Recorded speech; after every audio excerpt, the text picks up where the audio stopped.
Good morning all of you friends. जैसा कि हमारा एक चैनल है जिस चैनल का नाम है परवीन कोचिंग सेंटर। आप लोग इस चैनल को सब्सक्राइब करें तथा लाइक ज़रूर करें ताकि जो हम वीडियो बनाएं आप सभी लोगों तक यह नोटिफिकेशन आराम से पहुंच जाए। जैसा कि आज हम पहला अध्याय लेकर के आए हैं व्याकरण। व्याकरण देखिए किसे कहते हैं।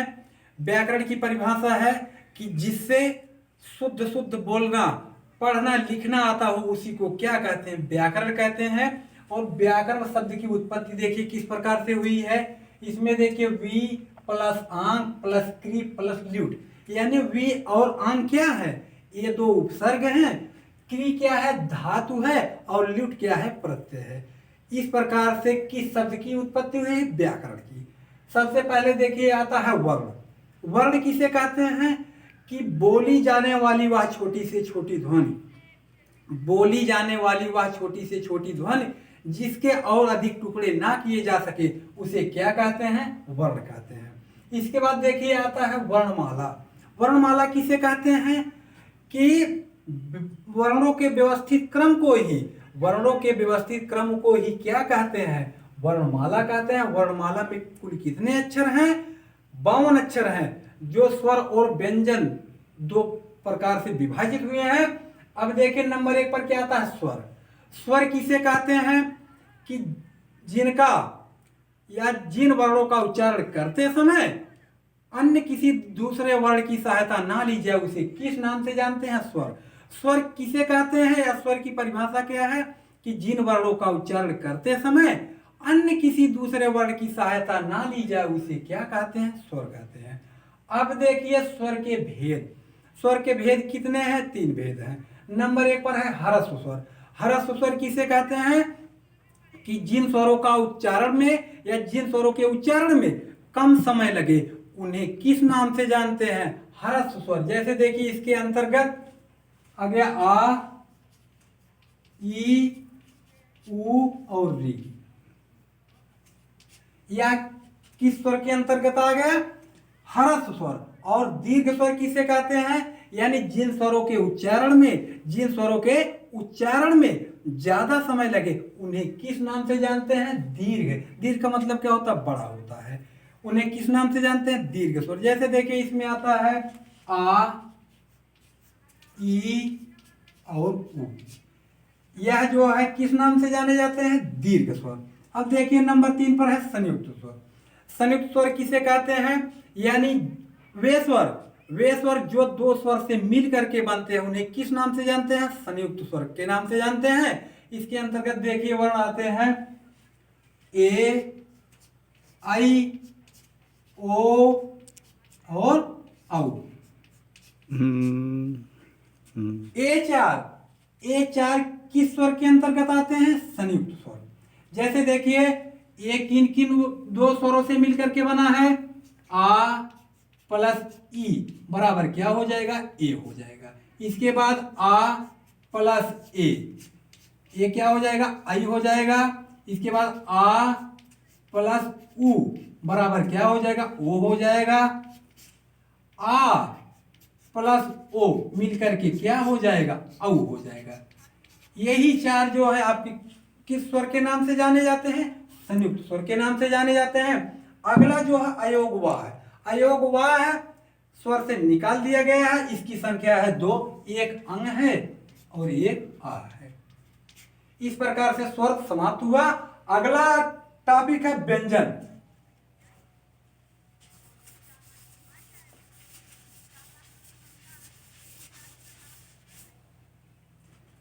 व्यंजन देखिए व्यंजन किसे कहते हैं कि जिन वर्णों का उच्चारण करते समय या जिन वर्णों के उच्चारण में स्वरों की सहायता ली जाए उसे किस नाम से जानते हैं, व्यंजन। व्यंजन किसे कहते हैं, यानी जिन वर्णों का उच्चारण करते समय स्वरों की सहायता ली जाए उसे किस नाम से जानते हैं, व्यंजन। व्यंजन के कितने भेद हैं, व्यंजन के मुख्य 4 हैं और वैसे 5 भी हैं। देखिए नंबर 1 पर कौन सा व्यंजन, स्पर्श व्यंजन। स्पर्श व्यंजन किसे कहते हैं, यानी जिन व्यंजनों के उच्चारण में मुख से यानी फेफड़े से निकली हुई हवा। स्पर्श व्यंजन किसे कहते हैं, स्पर्श का मतलब होता है छूना, यानी फेफड़े से निकली हुई हवा मुख के जिन जिन भागों को स्पर्श करती हुई निकलती है और उनसे जो वर्ण प्राप्त होते हैं उन्हें किस नाम से जानते हैं? स्पर्श व्यंजन। इसकी संख्या कितनी है? 25। स्पर्श व्यंजन की संख्या कितनी है? 25। नंबर 1 पर देखिए आता क वर्ग। कवर के अंतर्गत देखिए का, खा, गा, घा, अंग, यानी हर वर्ग में 5 अक्षर होंगे, इसलिए 5 वर्ग को मिलाकर के कुल कितना अक्षर हो जाएगा? यानी कितने वर्ण हो जाएंगे, कितने व्यंजन हो जाएंगे? 25 व्यंजन हो जाएंगे। इसके बाद नंबर 2 पर है अंतस्थ व्यंजन। अंतस्थ व्यंजन किसे कहते हैं? जो व्यंजन स्वर और व्यंजन के मध्य में आते हैं उन्हें अंतस्थ व्यंजन के नाम से जानते हैं। जैसा कि इनकी संख्या 4 बताई गई। नंबर 1 पर या, रा, ला और वा। अगला देखिए ऊष्म व्यंजन। ऊष्म व्यंजन किसे कहते हैं? कि जिन व्यंजनों के उच्चारण में मुख से गर्म हवा निकले, जिन व्यंजनों के उच्चारण में मुख से गर्म हवा निकले उन्हें किस नाम से जानते हैं? ऊष्म व्यंजन के नाम से जानते हैं। इनकी संख्या कितनी है? 4 है। नंबर 1 पर सा, सा, सा और हा। यह 4 जो है ऊष्म व्यंजन के नाम से जाने जाते हैं। इसके बाद देखिए अगला है संयुक्त व्यंजन। संयुक्त व्यंजन का मतलब क्या हुआ? कि वे व्यंजन जो 2 व्यंजन से मिल करके बनते हैं उन्हें किस नाम से जानते हैं? संयुक्त व्यंजन के नाम से जानते हैं। देखिए जैसे छ की उत्पत्ति देखिए आधा का प्लस खष्टी सा, यानी आधा का और खष्टी सा से मिल करके किस व्यंजन का निर्माण हुआ है? छ का। त्रा देखिए त्रा में है आधा ता है प्लस रा, ये जो 2 वर्ण मिल करके यानी 2 व्यंजन मिल करके किस व्यंजन का निर्माण किए हैं? त्रा का। इसके बाद ज्ञा आता है। ज्ञा आधा जा होता है प्लस ज्ञा, यानी ये 2 व्यंजन मिल करके किस व्यंजन का निर्माण किए हैं? ज्ञा का। और एक स्रा है। स्रा में देखिए आधा सा है प्लस रा, यही 2 व्यंजन मिल करके किस व्यंजन का निर्माण किए हैं? स्रा का। और देखिए अंतिम है उच्छिप्त या द्विगुण व्यंजन। उच्छिप्त या द्विगुण व्यंजन, इसकी संख्या कितनी है? 2। एक रा है और एक ढ़ा है। इसके बाद देखिए अल्प प्राण और महाप्राण। अल्प प्राण किसे कहते हैं और महाप्राण किसे कहते हैं? ये जो है स्पर्श व्यंजन के ही अंतर्गत आते हैं। नंबर 1 पर देखिए अल्प प्राण और एक होता है महाप्राण। अल्प प्राण, अल्प का मतलब कम, प्राण का मतलब वायु, यानी जिन व्यंजनों के उच्चारण में मुख से कम हवा निकले, जिन व्यंजनों के उच्चारण में मुख से कम हवा निकले उन्हें किस नाम से जानते हैं? अल्प प्राण। और महाप्राण किसे कहते हैं? कि जिन व्यंजनों के उच्चारण में मुख से ज्यादा हवा निकले उन्हें किस नाम से जानते हैं? महाप्राण। देखिए अल्प प्राण के अंतर्गत कितने वर्ण आते हैं? प्रत्येक वर्ग का पहला, तीसरा और पांचवा। प्रत्येक वर्ग का पहला, तीसरा और पांचवा। इसके बाद अंतस्थ व्यंजन या, रा, ला, वा और रा, यह जो है किस प्राण के अंतर्गत आते हैं? अल्प प्राण के अंतर्गत आते हैं। महाप्राण किसे कहते हैं? महाप्राण यानी जिन व्यंजनों के उच्चारण में मुख से ज्यादा हवा निकले उन्हें किस नाम से जानते हैं? महाप्राण। इसमें देखिए प्रत्येक वर्ग का दूसरा, चौथा, तीनों सा, हा और ढ़ा, यह जो है महाप्राण के अंतर्गत आते हैं। इसके बाद आता है अघोष। देखिए अघोष किसे कहते हैं? यानी जिन व्यंजनों के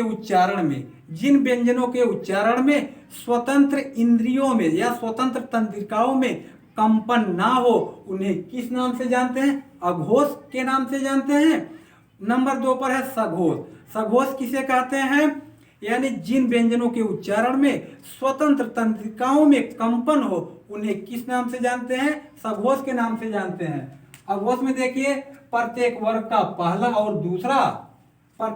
पहला दूसरा और तीनों सा, यानी बड़ा सा, खष्टी सा और छोटा सा, यह जो है किसके अंतर्गत आ गया? अघोष के। इसके बाद आता है सघोष। सघोष यानी जिन व्यंजनों के उच्चारण में स्वतंत्र तंत्रिकाओं में क्या हो, कंपन हो, उन्हें किस नाम से जानते हैं? सघोष के नाम से जानते हैं।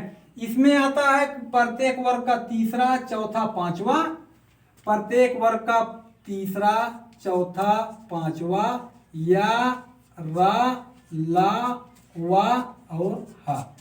यह जो है सघोष के अंतर्गत आते हैं। इस प्रकार से व्यंजन यानी वर्णमाला समाप्त हुआ।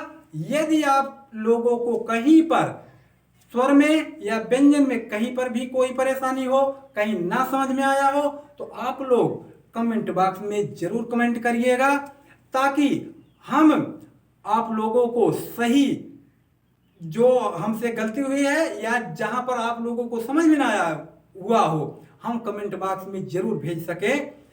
हमारे वीडियो को आगे बढ़ाने के लिए सब्सक्राइब तथा लाइक जरूर करें। इसी के साथ धन्यवाद।